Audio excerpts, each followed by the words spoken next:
Love can really be painful. I broke up with Milhouse. Milhouse mother say Milhouse handsome. If you want Jenna to take you back, you should show some initiative. Oh, I get it. You can't tip me because your hands are tied. Don't move, teenage Bart.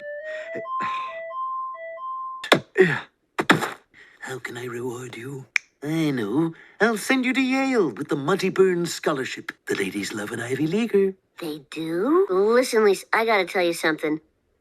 I'm going to Yale. I don't want to go to the same college as you. You're not going to Yale.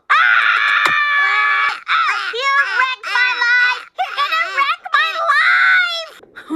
life! Why did Lisa dump me? Cheer up, Milhouse. You got your whole life ahead of you. Do you think Lisa might see that now that she's got nothing else? Guess so. Time to strike while the iron is sad. You know, we have a lot of expressions in the English language. I don't even know what I'm saying. What are we talking about? Where'd that come from? Most all of us use them every day. I don't even know what that means. No one knows what it means. You know, we just say them as if they really made sense. I mean, how silly is that? Do you understand the words that are coming out of my mouth? What is he talking about? Yo, what's good? What's up? You know what it is, you know who it is. It's me, Mario. Welcome to the Appraise the Phrase show, Origins of Everyday Expressions. We're here to do three things: unveil the origin, confirm the meaning, and assess the value of common everyday phrases. Hey, Mario. Yes, sir. What's up, big dog? How you feeling, man? I'm good, man. Real good. Yeah, real good, man. You know what it is. We had a great weekend. Actually got a chance to be in the building together, you know. Always so, good.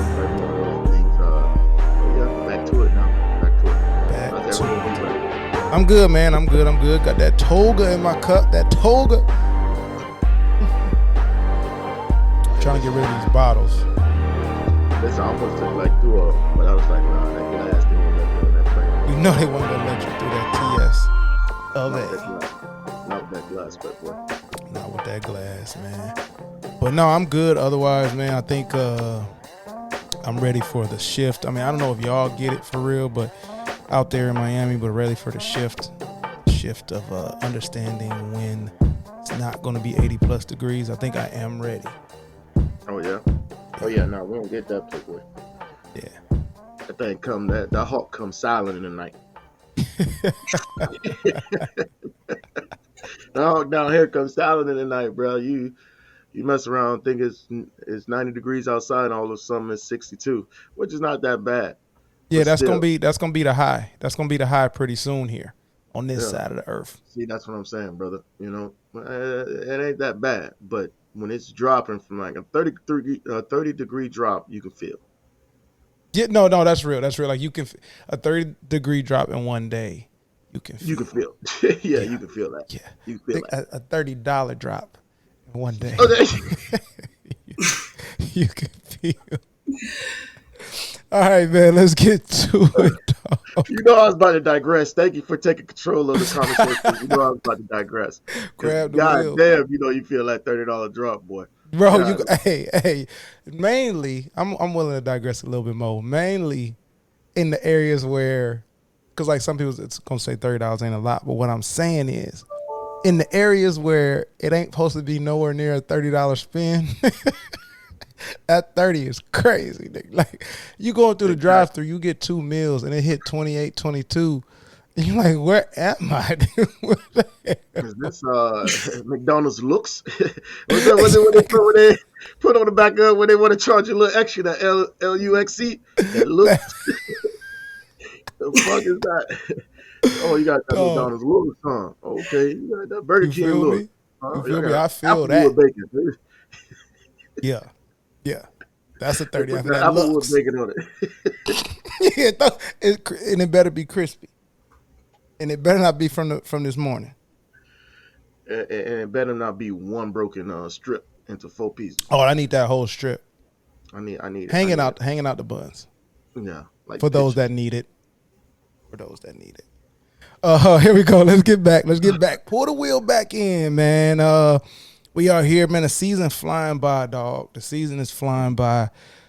We've been in a good groove with having company in the building. So Yeah.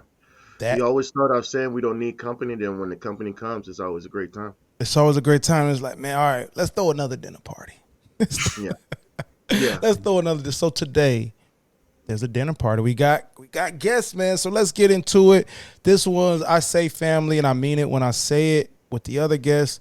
This one ties in a little bit more tighter, So without further ado, without waiting more, we got Tierre Jones, child nutrition program specialist out of Moco, Montgomery County, Maryland. Well, she's from the crib. Better known as TT. She out in Moco now. TT, am I allowed to call you that, man? Or people you show this episode to gonna be like, who is TT? Absolutely. Okay, cool. Tierre, TT, what's the word? Talk to me about the child nutrition program specialist role, and yeah, what's going on in life, man? Talk to me. Well, first of all, thank you both for having me on the show. Of course. See, I started out in child nutrition. I've been in the field over 10 years. Yeah. But I started out at the bottom. It started out just a job, a 9 to 5, just to pay the bills. It was good money, good benefits, obviously working for the public school district. It's good benefits, good pension plan, good money. But it started to feel a little more important, like I was a part of a bigger plan. Yeah. So I decided that I wanted to grow into that field. So right now I currently work as an area supervisor. So I oversee the cafeteria operations and federal nutrition programs in about 30 public schools. So that's in layman's terms to sound a little fancier. I ensure that the cafeteria operations in public schools are in compliance with Michelle Obama's. I was going to ask. Yes. I was going to ask, like, is this directly connected to Michelle Obama's initiative? And how is that going? I must ask, how is that? Because I know there's some people that oppose it, right? Right. So right now we're okay, but obviously in this political climate, it's kind of questionable. A lot of our funding is being threatened. A very elegant way to say that. That was super elegant. Thank you. It has been threatened. So November, get out and vote, and just make sure we keep keeping the funding for our kids. We're voting for our kids. Yeah, we taking care of the kids, man. If you watch this show, you already know what time it is with us. So that's the connection. There's one more connection that, we love TT. The reason why I call her TT. There's one more connection, man, for some of the viewers out there, some of the listeners that they may appreciate. Now, I know we could have went the whole show without mentioning it, but I got to. I know 20 might have been like, yeah, we don't need to mention this nigga. But Nah, I ain't gonna do that. Nah. Hey, listen, my smoke is directly for one person only. And that's that, and it's not even generated smoke. It's more like a bag of smoke just in case. It's like a bag of smoke just in case. That's it. It's a little bag, leak it out the bag. I mean? TT, tell us the last connection for the guests to connect. Well, I've been knowing. Embarrassed too. No. Yeah, right. Oh my God, Mario. Right? No. Mario has been a very long-standing friend of the family, a good friend of my brother's. So I've been knowing him since a kid. Like children. Like TT, get in the house, man. Yeah. Get in the house. We trying to leave. Yeah, it's funny. I was just thinking I remember when we took that trip to Myrtle Beach, and we were at dinner, and you were talking about the word humble.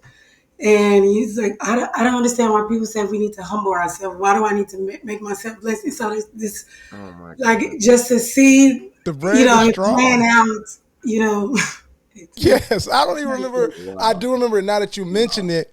Thank you. Because the brand is. I've been on this. I've been on this. Like, toot your own horn. Fake humble. I just said it in the Tasha episode. fake humble so lame, dog. I'm not going. Never going. Never going. Damn, Yeah, bro. I feel like you're more quiet, humble. Yeah, Like, yeah. I'm gonna be. Yeah, bro. You have humility, bro. You definitely have humility to you. Yes, yes. I or use maybe real you're just humility. modest. Modest is a better, modest. Yeah, yeah. Like I'm a modest thing. I'm not. I don't wield whatever around, but I'm also not gonna dumb it down. Exactly. You get what I'm saying? Like I'm not gonna like lead with it. The thing I lead with is like my relationships with people, but don't you corner me. Don't put me in a corner. All right, man. Let's get into the phrase today, man. This one was a fun one for me. It has come up a few times, and I kind of put it to the back burner in a weird twist of irony. So now I'm gonna put it to the forefront.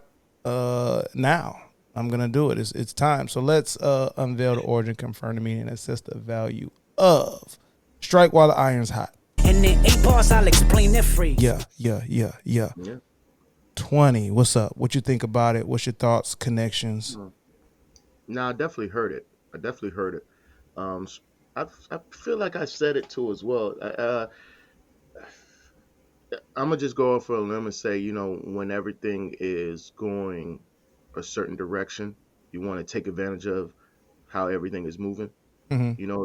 Say you have an opportunity to seal it. You know what I'm saying? Like, I'm gonna take it sports. If you have an opportunity to seal the game while you're having a great game, don't wait. Go ahead and seal it right now, as opposed to, letting something linger on and potentially not going your way at the end. Might as well go ahead and solidify it as it's going, instead of letting it pan out. I'm with that. Anything else you want to say? No, I'm okay. And that's all I have to say about that. All right. Tierre, what you got?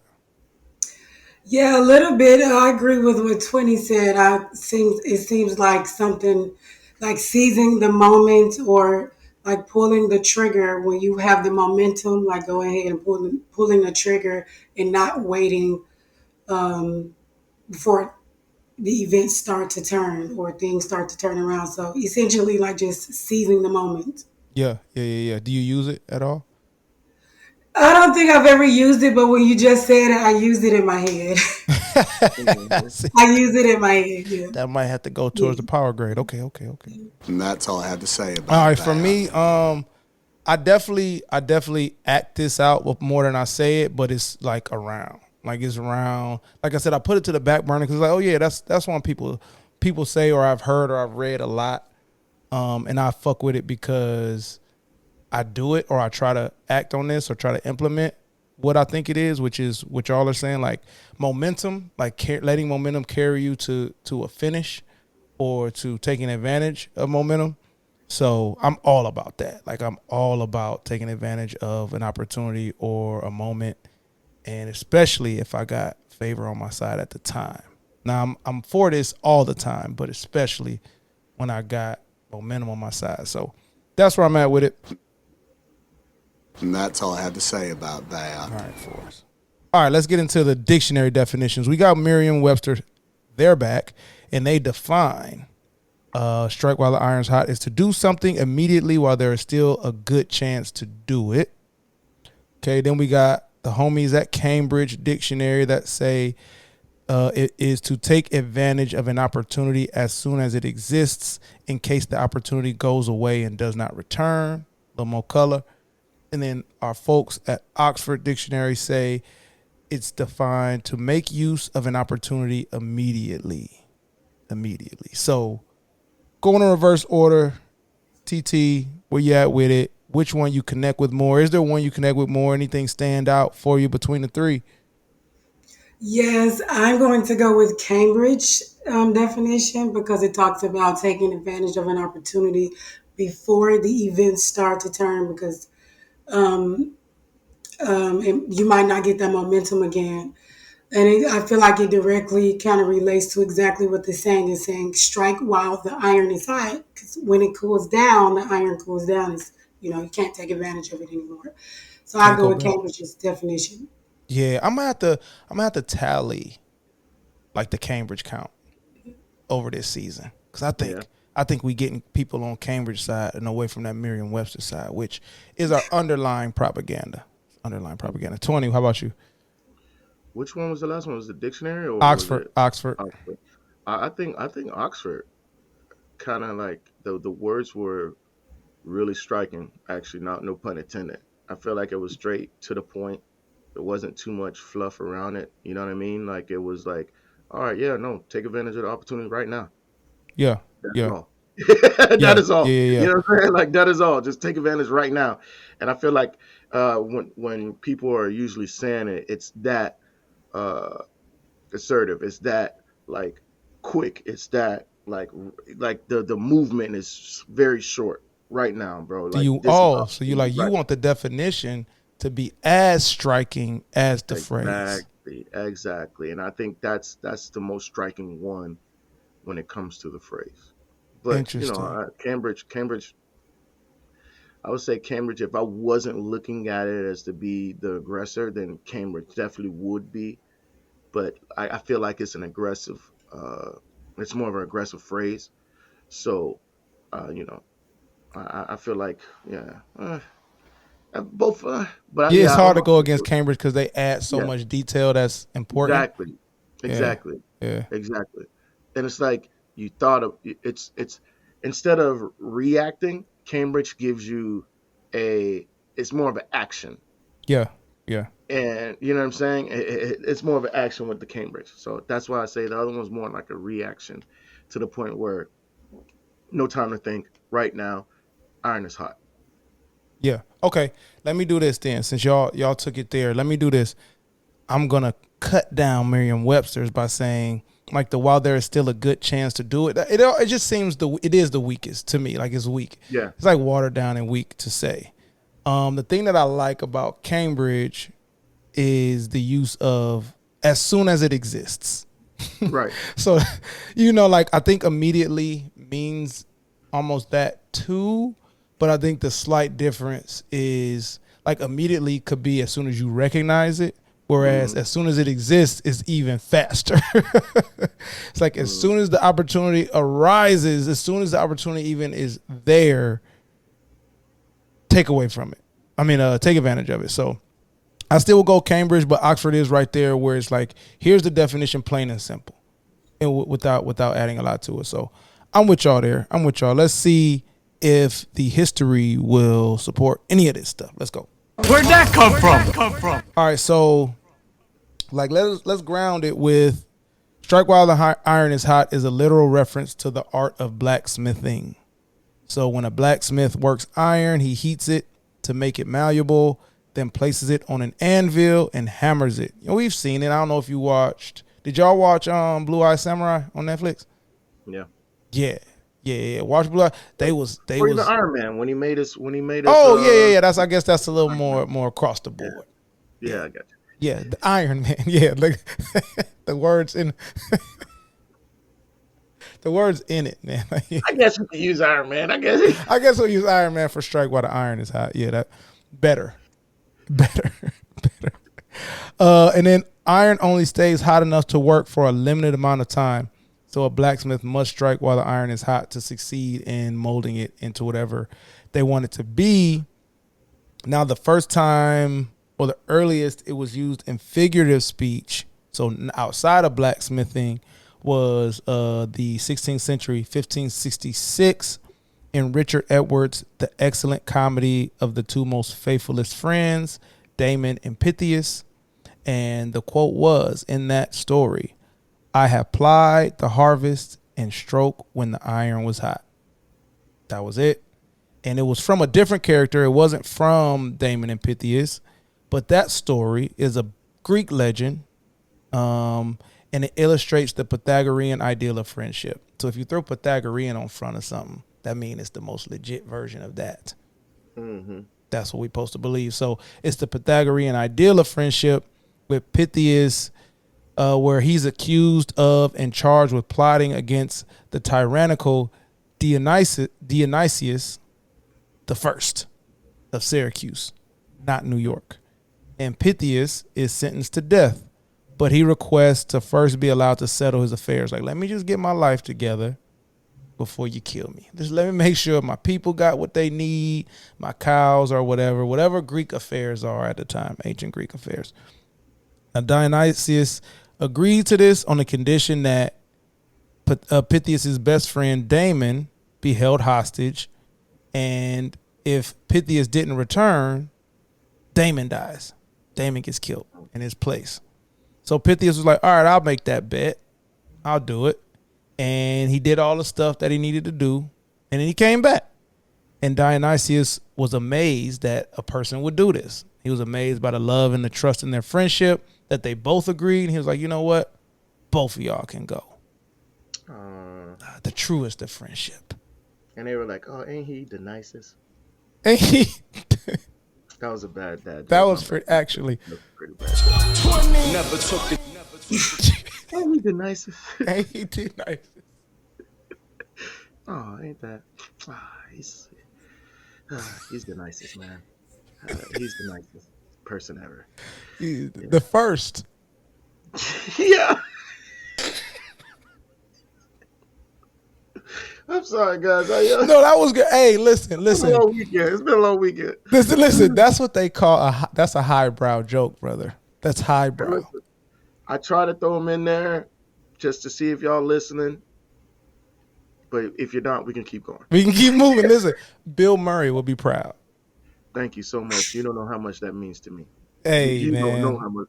Well, hey, you know man. how much that means to me, but you don't know how to. Exactly. I appreciate it. So that is the true measure of friendship according to the Pythagorean friendship theory. In Edwards' version of this play, because it's been redone many times, the phrase "I have plied the harvest and struck when the iron was hot" is spoken as a boast from a character not Pithias and Damon. And the character is congratulating himself for acting quickly and seizing opportunity, like TT said, to gain favor at court. Now, let's talk about friendship and loyalty and striking when the iron's hot. Let's combine the two, right? So, TT, when have you been tested in friendship? Or when that has happened, have you waited for proof of loyalty? Like, say your friendship is getting tested. Like, do you wait to see loyalty pop up? Or are you the one that acts out and proves loyalty? Are you the person that gets it popping?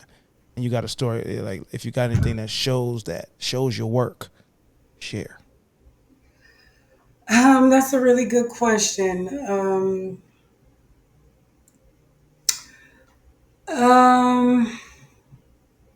How can I put this without revealing? Got to put your business out there a little bit. Yeah. I'm just trying. I don't want to reveal too much. So. Don't incriminate yourself, TT. All right, don't incriminate yourself. Yeah. All right, do not do that. Do not do that. You can just say no. There has not been, Mario. Hey, listen. No one. That's always in play, but no one ever activates it. So it's like, hey, you know what, Mario? I can't say that I have. Yeah, it has been some opportunities where, because right now I'm in a dynamic where my boss is my friend. She was my friend before she became my boss. So that's your first mistake. No, I'm joking. Bro, that's called she. No, she was promoted into this role. Like she's a good boss. Listen. She's a good boss, a good friend. But there has been instances where I've had to choose in the background whether I wanted to lean towards being loyal to her as a friend or, as right. Which did you choose? Hey, because you have made this clear, do not give me the scenario, but tell me what you chose. Bro, we don't want your friend. Yeah, don't do that. But tell me what you chose. Did you choose boss life loyalty or friendship loyalty? What did you choose? It was a little bit of both. It was a little bit of both, because the way I framed it, when I talked to her, I framed it like, "Hey, you were my friend first before you were my." Man! Hey. So I'm bringing this to you in this, in this way, but Listen. It was a little bit of both. Dude, she would hit you with that. Oh man, girl, let me talk to you as a friend, but clock in first. Yeah, and I've had to do it in like settings where it's a group, Comfortable. Oh, you know, yeah. a The group of group people, ones are and then like fun, in the to be background, honest. I might, talk to her offline, and like she knows my intention. Like I'm never intending to offend anyone or disrespect her. Like so, I've had to do it. Like I have to strike while iron was higher at moments, and at moments we were Hey. in a group setting. So I've The had group to. setting ones, yeah. The group setting ones are the fun ones for me because it's like I'm always gonna be the latter. Like I'm always gonna show loyalty in a group. Like it makes it easier for me. Like that one on one, it's like, how much time? How much time? It's like double dutch, you know. I got a different question for you though, 20. You ain't got to answer that one. Got a different. You don't have to answer any of them, brother. Since Yeah, exactly, right? You can fit, brother. But let's go with like the actual line in the story. Let's go with that one. Let's go with that, with the context of that. So like I would consider you charming. I would consider you having a way about it. You're a man about town in that way. So when have you treated charm like currency?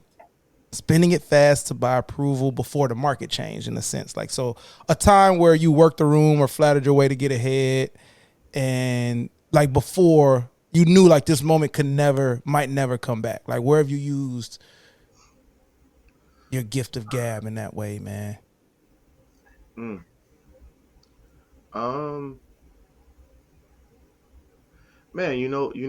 I would say when I realized how important nepotism was, I felt like that's something that I utilize and I understand very, very well. So I can't pinpoint a time where I was like, oh hell yeah, this is the time.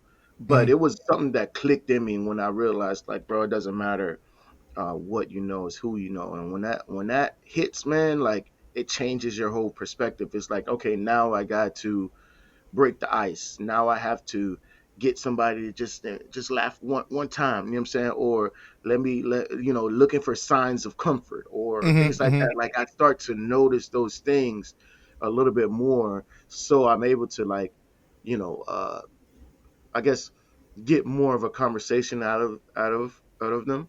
I do it with a lot of like I don't want to say celebrities, but just like whenever I'm around a celebrity or anything like that, it's like a situation where, you have to make them feel comfortable, or you know what I'm saying? Like, or you just like everybody else or whatever the case may be. And I never wanted to be in that situation where people are like, oh, this guy's just like everybody else. He wants to use me for my fame or whatever the case may be. And Oh, okay. That's the angle you were going with, not like yeah, everybody else. Okay. yeah.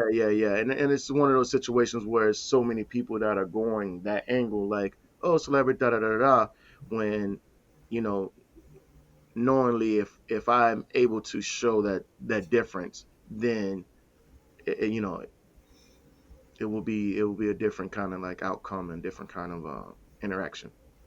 Yeah. Hey, listen, because I mean I've been around you long enough to know like that you can work the room. Like you're very good at it, very talented. I actually can see how it never, like more so than pinpointing a moment, it just clicked for you.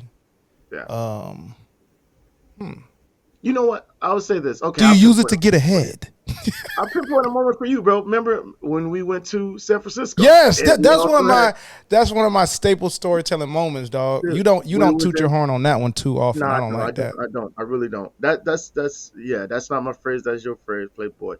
But yeah, it's like a situation where when we were in San Francisco and just playing the devil's advocate a little bit got us ahead of the people that were trying to, you know what I'm saying? Like keep us Season at 1 bay. episode. That was actually Bentley's episode. Sorry. Yeah.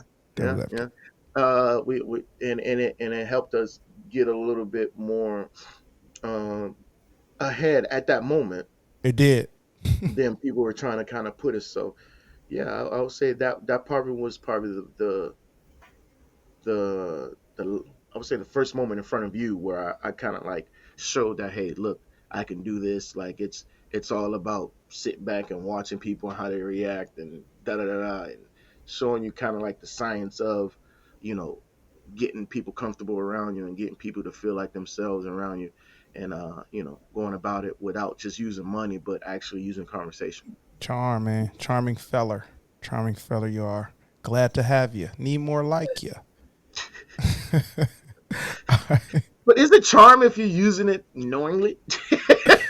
I know, right? That's what I'm saying. Like, that's what I was asking. Like, knowing to get ahead, like knowing, like, is that a different word? Yeah, right. We might should look into that. Well, my thing is this, and I'll leave it here. You know, I'll limit the digression. I'll leave it here. I think manipulation is on a spectrum. Mm-hmm. Now, I know the negative connotations, and I'm not going to undermine the negative connotations, because when manipulation gets to that end of the spectrum, it's bad business. So I don't want to undermine that. But I think any action, like on that spectrum, any action to get a desired result, where you're injecting yourself in it, is manipulation. Like, you're manipulating something for a desired outcome. I don't think all of those are bad. Like, I think it's necessary. Like, you have to dictate certain things. So I'm like, you use charm to get something. I still think it's the awareness of charm is there, even if it's another word. That's how I feel. And you know, and as soon as you said manipulation, I was like, oh, that's not manipulation. But yeah, like it sucks that we don't know another word. We gotta figure that out too as well. That's a little bit more positive than that. But yeah, I'll look as a responsible adult in this game of words and phrases. All right, man, let's jump so we're going from the 16th century, 1566. Let's jump to the 18th century, 200 whole years, where the phrase, while derived from blacksmithing, has a different connection that it's linked to. Marriage. So Lord Hardwicke's Marriage Act of 1754. It's an act that changed the laws governing marriage in England. Couples under the age of 21 couldn't marry without their parents' consent, and marriage could only take place in an Anglican church, and only after the banns were read, banns being BANNS, were read in church on 3 successive Sundays. The idea was to stop irregular marriages and to keep minors from marrying without parental consent. It was going crazy. In the 18th century, they had to do something about it. That's that Romeo and Juliet shit. That's that Romeo and Juliet that we celebrate. That's exactly what we Shout out to Leo, though. That movie was great.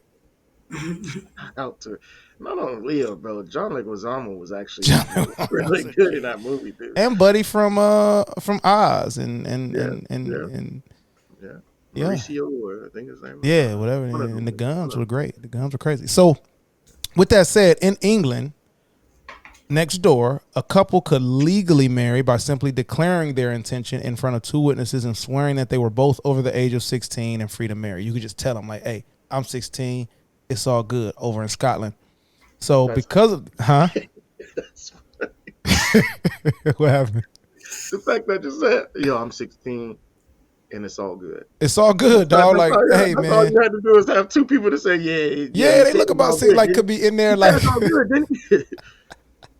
That's crazy, dude. That's crazy. Like, someone willing to turn a blind eye.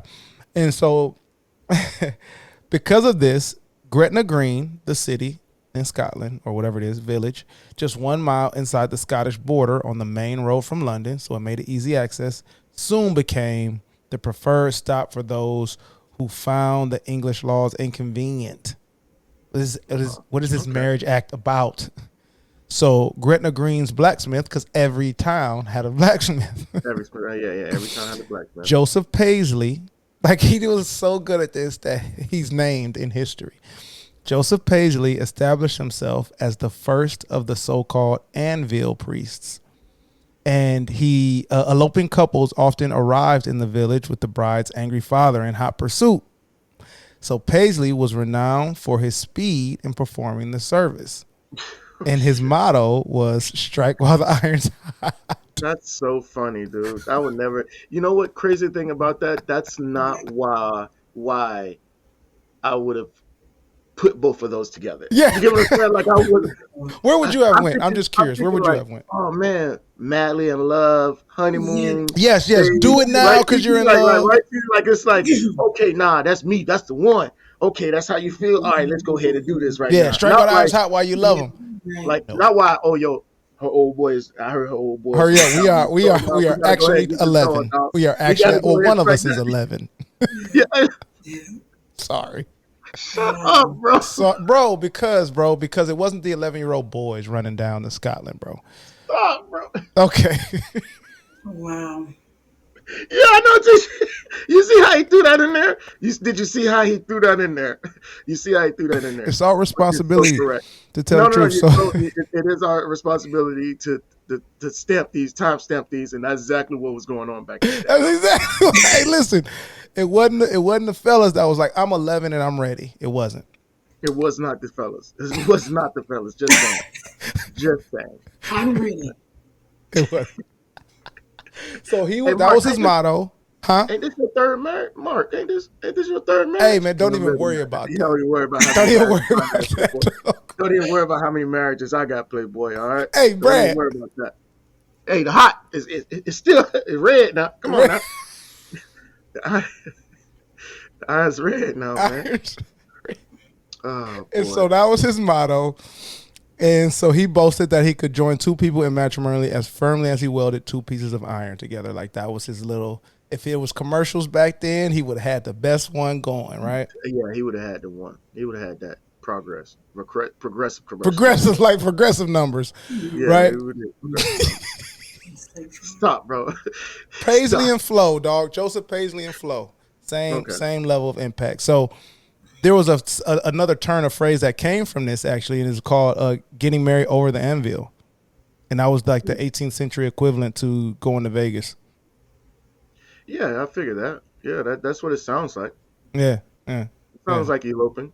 Yeah, it's like, hey, let's just run Greta Green, go to Paisley real quick. Man. For your 12th birthday. For your 12th No, don't do that. You didn't give yourself. Hey, look. I know. I credit it. I did. Hey, that's when you have control of the buttons. Remember all season, TC, all season, we've been learning is who has the ear, who has the influence that stamps history. So because I have the buttons, while I was hitting all those 11-year-old jokes, I waited for 20's perfect comedic timing, which I can count on. It's a part of his character. It's like, when the good guy, like, oh, I know this villain's gonna do this, because he just can't help it. He just can't. I knew he would close the deal, and I would credit him with the joke.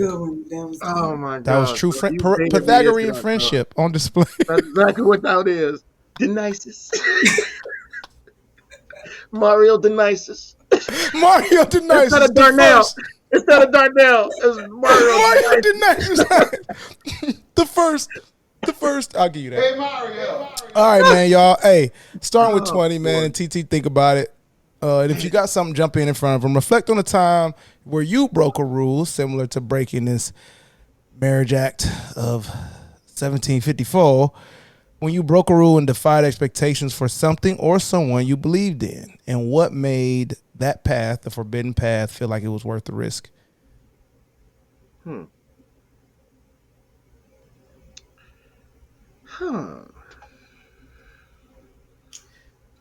time where I broke the rule, like now I do this all the time. If you want me to pop it off. Yeah, pop it off. Okay, I do this all the time, dog. Like I literally. So here's my thing. I'll start with one very, very generic, and then we can climb. So crosswalks. I don't care if there's no cars coming. There's nothing stopping me from walking across the street, bro. There's no light. There's nothing stopping me from walking across the street if there's no cars coming. And my thought on that is, we were here before crosswalks and stoplights. Like they were made for us to be safer. They didn't make them and it was like, all right, people, we got to make sure the crosswalks are useful. No, dog. Like it comes into play when it's busy, but I'm breaking that rule like off top every time. And so jaywalker. Yeah, they have a name for it. Yes. Yeah. Habitual jaywalker. Okay. They have a name for it. So, but that's my general. idea. Is like, and it does. It makes me feel free. It makes me, I think outside of since I've been a father, I'm a little bit more like or less like this. But if I think from a logistics standpoint, a rule is silly, stupid. Not even doesn't make sense, just silly or stupid. Like, I can get why you made this rule, but I'm not going. I will undermine it. I will not follow it. And I feel free every time. It's always worth it. It's always worth it to see how much society or someone, if it's like a if it's a personal, like between people rule, how much do you care about this rule? The only one I would like cherish friendships. And bro, I consult you with like, hey, how legit is this preference? Yeah. You know what I'm saying? Because if it's just your preference and it will make or break our relationship, I won't undermine it. But if it's like, hey man, I just prefer it, but like I'll go about it a different way. Right. You know what I'm saying? So that's where I'm at with it.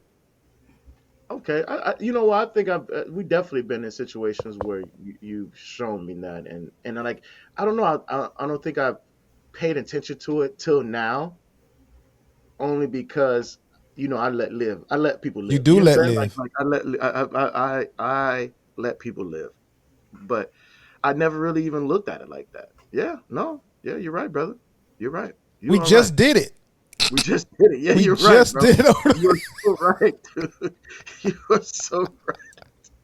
We just so did funny. It, bro. Like it's the reason why it's funny, because you never know when people are doing, like, it could be super minute, but what they have going in their head while they're doing it. Like you watching you walk across the street would I would give it no thought, but now I know in your head that you're shitting on this rule. So yeah, like it's like I'm not going.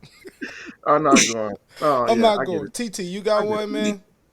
Yeah, I'm kind of just like you, Mario. I'm typically a rule follower, but when it does not make sense, and I can't find a reason why they have that rule in place, I usually undermine it or I do the opposite.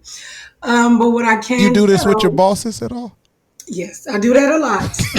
I do it a lot. But I'm protected by the union. I have union protection. Oh, there we go. I was about to say, TT, because I don't know what position we could give you at ATP after this show, but yeah, I pay $60 every 2 weeks to be protected by the union because I challenge the status quo a lot. But one thing in particular I can think of is like when I'm boarding airplanes, like Southwest in particular, like they already don't have assigned seats, which is so chaotic to me. I just don't understand that. So why do we have a designated place to stay in line if we don't have assigned seats? Why we just can't all get in line and order, into the plane in the order we got in line? Well, so a lot of times, like when I don't fly Southwest a lot because of this, but a lot of times when I do fly Southwest, I do not get in line based off my boarding pass. I'm getting to the front of the line, period. It doesn't make sense. We don't have assigned seats. I'm getting in line, period. Yeah, we don't actually really good with. We don't even have assigned seats. I agree. Why do we have assigned places in line? Then, like, you know what, TT? I'm going. The audience actually agrees because I've been in zone 8 for all they. Exactly. Like, okay. Like, now you're supposed to be in zone this. Oh, I'm sorry. Oh, I didn't. I didn't know. I'm already up here now. I'm already up. Yo, because if I see another motherfucker in zone 5 with 8 bags in their hand, and I gotta, what time it is, dog. I gotta check my bag because I'm zone 8. You know what time it is. I gotta check my bag because I'm zone 8. If you let this motherfucker in zone 4 go with 4 carry-ons, oh hell no. Hell no. I see that, TT. No, I'm with that. I'm not going. You're not about to make me wait. Put this at the bottom of the plane. I'm not going for it. Then I gotta wait when I get off. When I get off the plane, I gotta wait to get off the plane. Then wait to get my. Oh hell no. No, bro. I'm team no baggage, bro. I strike while the iron is hot when it comes to that. I'm not waiting for this duffel, Playboy. I'm not waiting for this duffel. If it was a suitcase, I'll wait.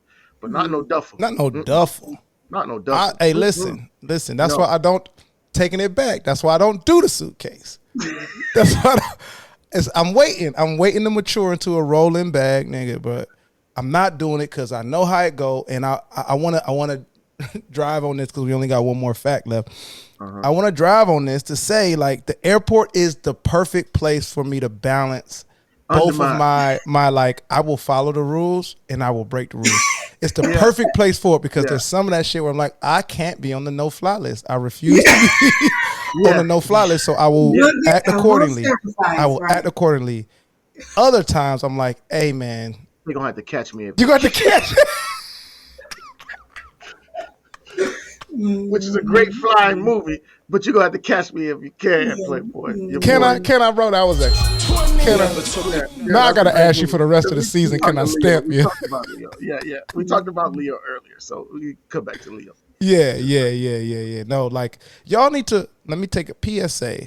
If I could break the fourth wall, I'm not even talking to y'all two right now. This is directly to the audience. PSA.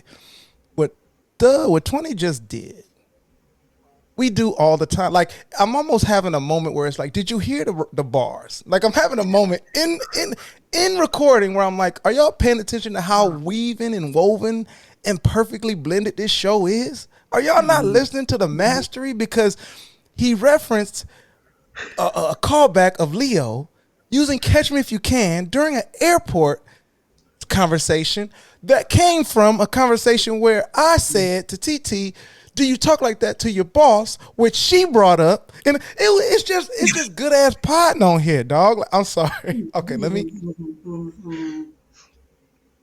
Yeah. Now back to the. Yeah. I just had to speak my piece there. All right, man. Last bit of facts, which I actually think are pretty interesting. So far, so good with Strike While Iron's Hot. But here's one I bet y'all didn't know. Really, like, I really bet y'all didn't know. This phrase has an extension to it. It appeared in the 1782 letter from the famous statesman Benjamin Franklin to Reverend Richard Price about using the press to spread ideas. So propaganda. There's a letter to Reverend Richard Price to say, hey, we want to do propaganda. Okay.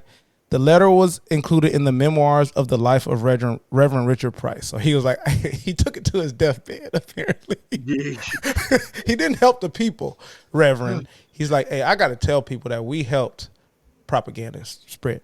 So Benjamin Franklin said to Reverend Richard Price this: the facility with which the same truths may be repeatedly enforced by placing them daily in different lights in the newspaper, which are everywhere read, gives a great chance of establishing them. And we now find that it's not only right to strike while the iron is hot, but that it may be very practical to heat it by continuously striking. So that turned the phrase into something. Well, it was referenced from another like version of that, which many credit to Geoffrey Chaucer in his story, The Tale of Meliboeus, from the infamous Canterbury Tales. And the line that's often credited, it says that while the iron is hot, men should smite. While the iron is hot, men should while the iron is hot, men should smite.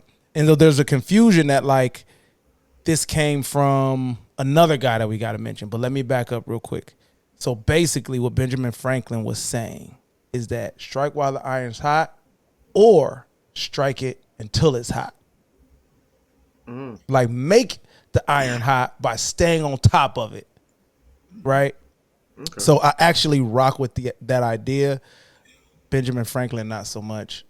Him trying to convince the Reverend to convince the newspapers to do propaganda using this, not so much. But I like the idea. Old letter right now, hey, bro, he gonna write a letter with the goddamn glasses. He gonna do anything. He gonna write a letter, bro. And so, like I said, back to that confusion between like, so this line, while that iron is hot, men shouldn't smite. While the iron is hot, men should smite. It never was said in Canterbury Tales, and especially not in that way. It actually, I'll let y'all know, 1566 was when it first appeared. Was one of the early appearances of metaphorical. It is credited to be first printed in English, strike while the iron's hot, in John Haywood's A Dialogue. Currently, the number and effect of all proverbs in English in 1546. This guy John Haywood is dominating season 5, bro. I swear, there's no way we can. There's no way, bro. That only like 10 people came up with. There's no way, bro. Bro, we've been 5 seasons, 20 episodes for a couple, 18 for the others, and now we're in season 5, and we've got like 13 names. 13 names, exactly, bro. Like there's no way. There's no way these 13 to 15 people created all these idioms, created all these like made these phrases popular. There's no way. There's no way, dude. There's no way. So there was like a selective few of people that were brought upon to say, hey, you know what? Yeah, that's a good phrase. Nah, that phrase ain't. Yeah, like, let me get that. Let me hold that. Let me hold that, Playboy. Because lawyers wasn't really popping like that. Wow. That's crazy, G. That's crazy, right? So that confusion, because the later writers Chaucerized Haywood's proverb version of it too, and then people thought it was in Canterbury Tales. So with that confusion in mind, last question, just want to have some fun with. With that confusion in mind, TT, we'll start with you. Name a song lyric, or a quote from a movie or TV or something that you have faithfully said, then not only just to find out that it was wrong over time. I need that lyric. I need that movie quote. I need that movie line, TV line. A quote or movie line that I've said a lot that turned out to be the wrong meaning.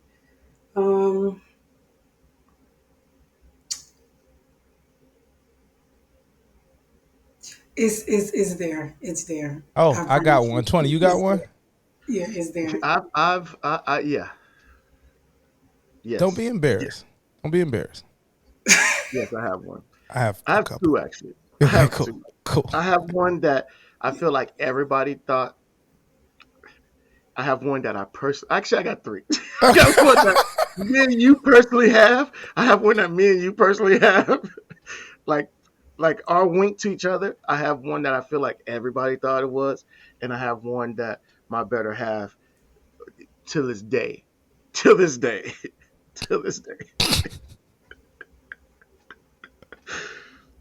I'll go first. I want you to go first. I give people some time. Yes. The one, the song, and they are lyrics. They're all lyrics. I would say it has to be when on J-Lo and Ja Rule, when she goes, "Are you L-E?" And everybody thought she was saying, "Are you ready?" Are you ready? Yeah. Are you ready? Like yes, bro. It goes, yes. Are you L-E?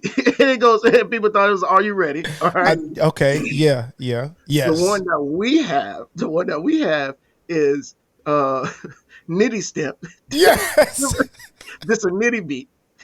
We used to think that it used to say, "This don't need a beat." Like, I don't know why we thought it said this song's so hard it don't even need a beat. It don't need a beat. So we thought it said, "Oh, this don't need a beat." And the one that my better half that recently just realized that he does not say was little Scrappy. What he used to say, "It's the Prince of Crunk." For some reason she thought he said, "It's the principal." And I was like, that's not what he said. Because it should be the principal. Because it should be the principal of the matter. Get on my level when he goes, "It's the principal." That's great. I will never unhear that. I will never unhear that.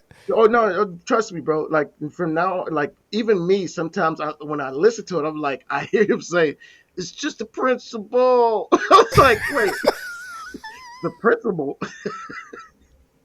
But he's actually saying it's the Prince of Crunk. That's excellent. So yeah, that's excellent. No, it's, yeah. Or the new, with the one with Young Thug when he goes, "Horses don't stop." It's horses, dog. It's horses, dog. But it's actually hustlers. But people think it says horses don't stop. Now hustlers make much more sense, but horses also make sense. Horses definitely make sense too as well. Yeah, so, horses do make sense.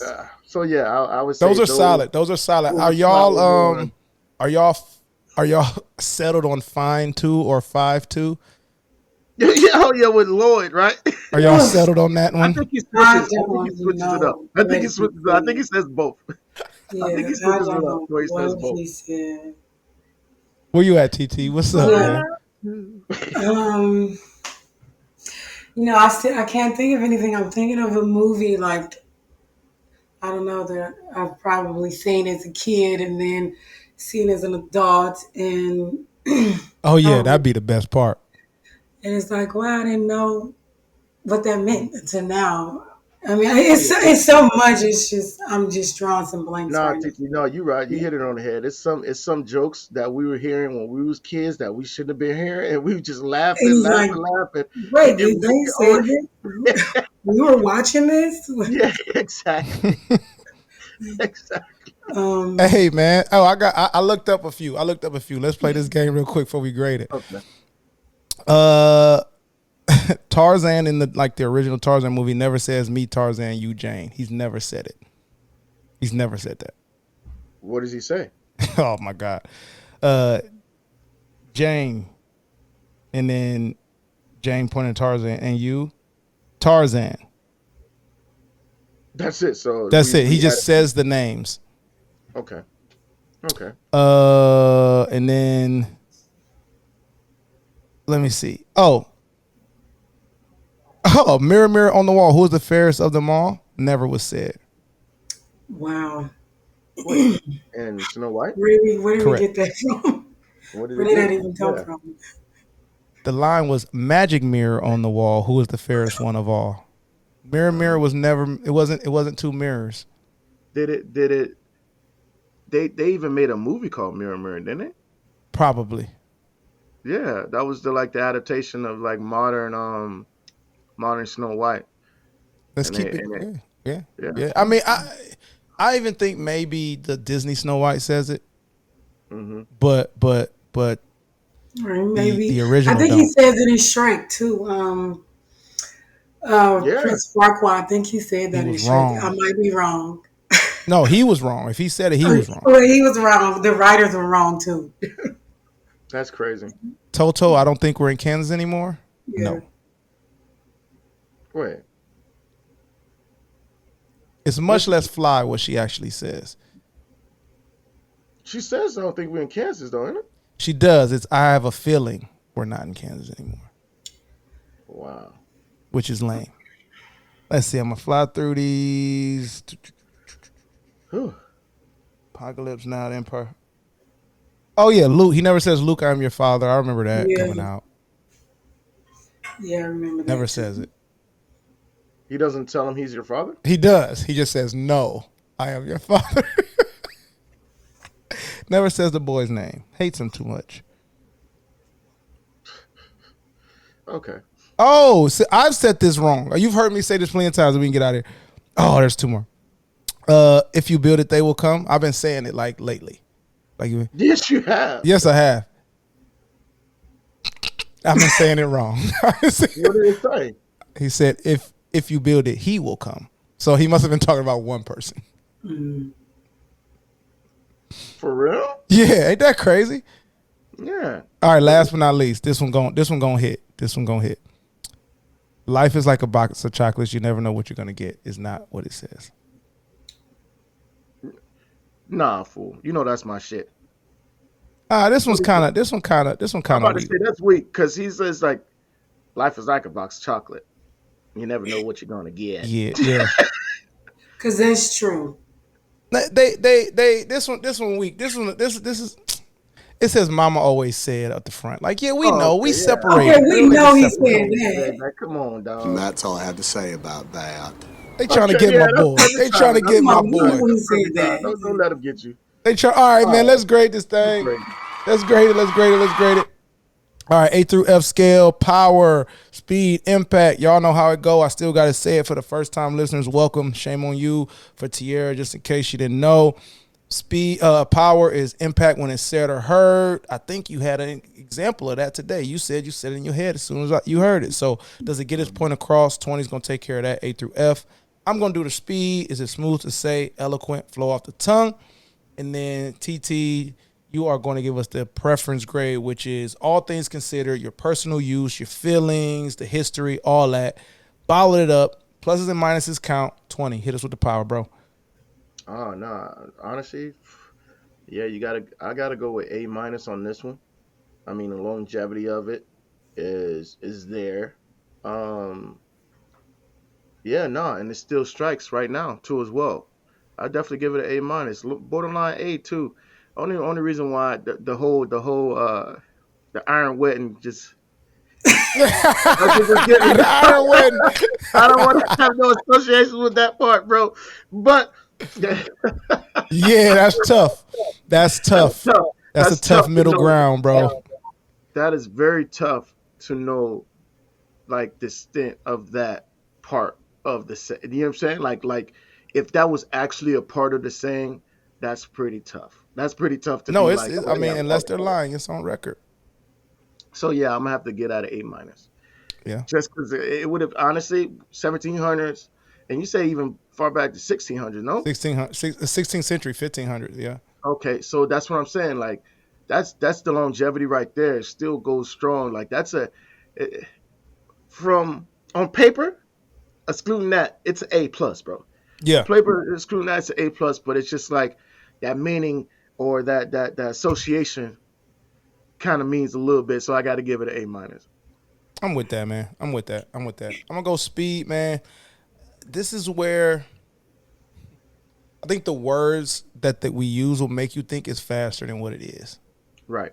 Strike while the iron's hot is not that smooth to say, but like the saying it gets you turned a little bit. So I'm gonna give that more of a power thing than a speed thing. So I'm actually gonna have to give it a C plus here, to be honest. For the speed. Yeah, for speed. Strike while the iron is hot is just not. You gotta be the eloquent person to say it. You know what I'm saying? That's why I think also taking it back, I don't say it as much, even though I firmly believe in the essence of it. So, C plus there. TT, where you at? I'm on preference, right? Yeah. Preference. So I'll give it about an A minus.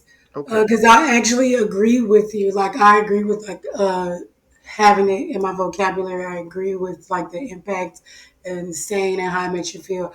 But like saying it, you have to prepare yourself to say it. Like to really articulate, strike while the iron is hot. It doesn't, like you said, it really doesn't roll off the tongue. But as far as like the meaning and the preference of it, like. I feel like the examples you gave, even with the iron wedding, it's a little creepy, but I understand it. Like, I really do. I do understand it. Like, okay, she. You gotta do this quick. You gotta do this quick. Like, come on, get to it. And I firmly believe in like striking while the iron is hot. When you feeling compelled, you have it in your, the spirit is hot. You have it. It is there. Do it. So. Yeah, I give it an A minus. Hell yeah.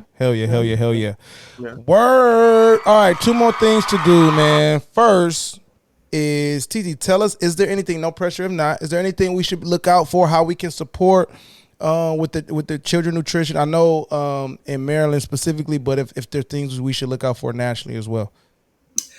Just being more like people just educating themselves on like public school meals, school food.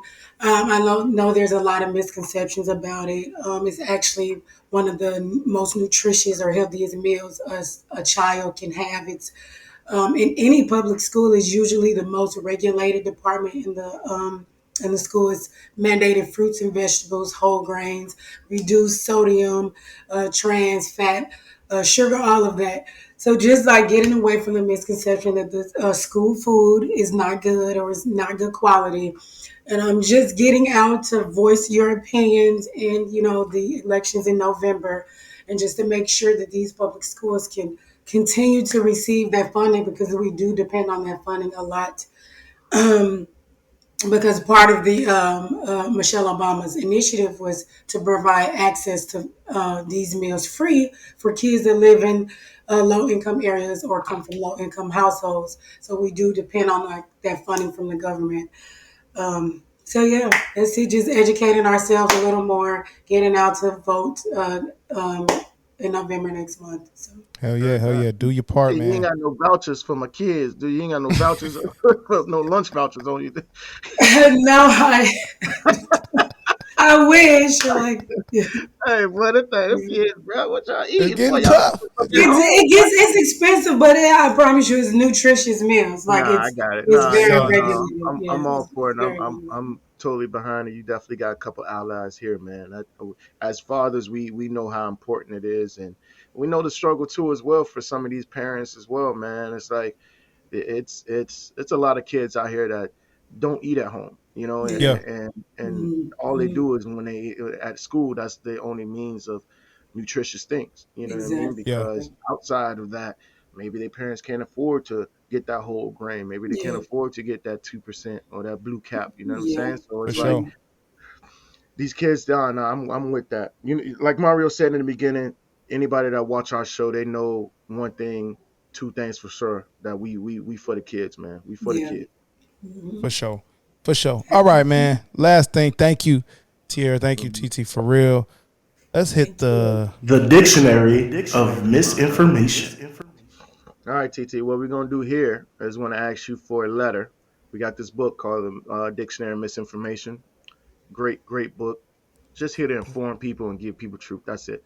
So we asked for a letter from A through Z, and whatever letter you give, Mario is going to go through the book, grab some information from that letter that we've been misinformed of. So whenever you're ready, let us know. If you're not, we'll pick a letter for you. Okay. This is so obvious, probably cliche, but I'll go with T. We ain't got no T's, imagine. Ain't no more goddamn T's. Ain't no more. Well, please, it's some T's in there. I'm sure it is. Well, now let me give you the the rule number 1. There's no arguing with the book. There's no. Hey, listen. The book said it. We didn't. It was not us. There's no arguing with the book. Yeah. Falling on deaf ears. That's all the rules. That's all the rules. Knowing how defined you are rules, as we learned today. Exactly. It makes sense now. Okay. Let's go with let's do some more misquoting. You know what I mean? Let's debunk some quotes some more. The starts with a T. The only thing we have to fear is fear itself. I don't know, have y'all ever heard that? Yeah. John F. Kennedy was. Yeah, he said that, and he was quoting supposedly Franklin Roosevelt. Okay. At his inauguration in 1933. These words or others very like them have been spoken by Montaigne in the 16th century. The thing of which I have most fear is fear. Francis Bacon said it in the 17th. Nothing is terrible except fear itself. And the Duke of Wellington and Henry David Thoreau in the 19th. The only thing I am afraid of is fear. Nothing is so much to be feared as fear. So even further back, Proverbs 3:25 has be not afraid of sudden fear. So Franklin Roosevelt got the John Haywood treatment. Yeah. He gets the credit for the only thing we have to fear is fear itself. But he was actually quoting a bunch of other guys that had said it. was just a passed on quote. Yeah, it's just a passed down quote. It's not his. So It wasn't his. Okay. So give it to the Bible. Give it to the Bible. Yeah, give it to the Bible. Give it to the Bible. Give it to the Bible. Come on, man. Take us out with some wise words. Listen, y'all. Listen. You gotta strike while the iron is hot. You gotta strike while the iron is hot. You know, don't wait. Don't procrastinate. If you have momentum, use it. Momentum just turns to opportunity. And don't be scared of it, because there's nothing to fear but fear itself. I like that. Hey, man. And that's all mine. I don't know. I never heard that. I don't know. That's all me. That's not Nietzsche. That's me. I thought of that myself. Hey, Mario. But you should also not fear. And you should do. You should not fear going to Google Podcasts, Apple Podcasts, and Spotify. Strike while the iron's hot on YouTube for the visuals. Brought to you by the Underdog Podcast Network. Hit subscribe, like all the things. Go to appraisethephrase.com for the rest of the stuff. Our Writers Club, Creator Spotlight Series, the other shows, our partners, and also remember, that value is in the eye of the appraiser. We will see y'all next week.